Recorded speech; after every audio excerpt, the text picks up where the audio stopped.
Itong Yes. controversial na Department 21 order, yun nga, I was quoting it kanina, classrooms and school facilities should be free of unnecessary artwork, decorations, tarpaulins, and poster. So is it a question of what is necessary and what is unnecessary? Ano po yung sagot nyo doon? Sa Department of Education, meron tayong ginagawang detrimento sa mental health ng mga bata, tsaka sa emotional health. Kung aalisin natin yung art, no? Art at saka yung mga ginawa nilang artworks, kasi ang tatlong bagay. Unang-una, number one, hindi dapat tayo produce sa educational system natin. 20 years ko nang sinasabi ng bata na hindi well-rounded. Ang alam lang anong intellectual, walang emotional expression, bawal Importante talaga ang play, arts, fun sa buhay ng bata, sa development ng bata. Hindi lang siya importante, necessary.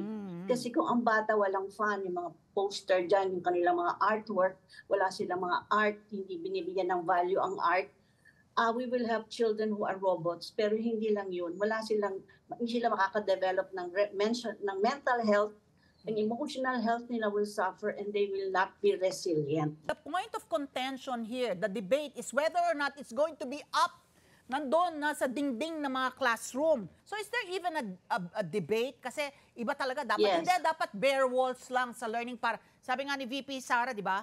Para yung mga estudyante makafocus dun sa teacher nila, sa lesson nila, sa aralin nila. Doktora? Hindi. Parang extreme yan eh. Extreme yung napakaraming cluttered. Mali yun. Pero yung blank lang, mali din. Kasi Yun. parang when you enter a blank room, it gives you a certain emotional feeling na parang hindi ka masaya. So siguro kailangan piliin. Let's choose. Piliin natin. Pero wag bare. Pagpasok mo ng bare room, it gives you a sense of emptiness, parang hindi masaya. Parang ospital na sterile. Yeah. Yes, sterile, parang walang saya, walang buhay. Walang buhay yung classroom.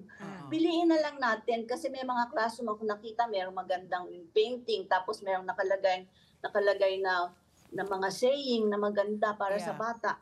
Ipipiliin lang natin. So two extremes. I will not go to both extremes. So moderation. Yung cluttered, yung sinasabi ni Secretary Sara na cluttered, mali din yun. Pero cluttered yun. Pero hindi dapat blank.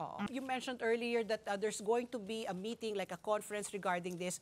So is it too presumptuous of me to say that the directive of Vice President Secretary Sara was too hasty without consultation first with the stakeholders like the teachers groups, with you or the psychologists? Nauna yung department nauna yung order. department order dito po sa konsultasyon before issuing it?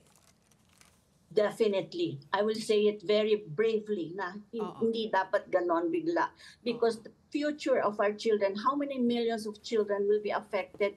Dapat magko-consult din ng mga taong who are working with children deeply, mga teachers, mga psychologists, parents. Hindi pwedeng bigla ka lang magbibigay ng directive. Sorry, but that is definitely very undemocratic. At the same time, it may be wrong because we have not consulted the real stakeholders. Kahapon may meeting kami ng Child Rights Coalition ng Asia. Ang mga bata pinakinggan nila ano bang mga kailangan nila, ano bang reklamo nila. Hindi pwedeng matanda lang iisip for the child. Children have their own minds. They have their own wisdom. Makinig ka sa bata, ang galing ng mga sinasabi nila. Tsaka anong pakiramdam nila? Pakinggan naman natin.